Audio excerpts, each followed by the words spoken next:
পুরো বাংলাদেশকে কাঁদিয়ে ঢাকা সম্মিলিত সামরিক হাসপাতালে চিকিৎসাধীন মাগুরার নির্যাতিত ৮ বছরের সেই ছোট্ট বোন আসিয়া চলে গেলেন না ফেরার দেশে।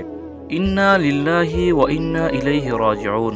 আজ ১৩ই মার্চ ২০২৫ ইংরেজি বৃহস্পতিবার তারিখে দুপুর ১টায় সম্মিলিত সামরিক হাসপাতাল ঢাকায় শেষ নিঃশ্বাস ত্যাগ করেছেন বোনটি।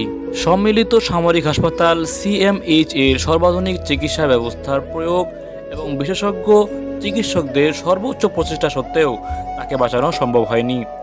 শিশুটির আজ সকালে ৩বার কার্ডিয়াক অ্যাটাক হয়েছে, ২বার স্থিতিশীল করা গেলেও তৃতীয়বার আর হৃদস্পন্দন ফিরে আসেনি।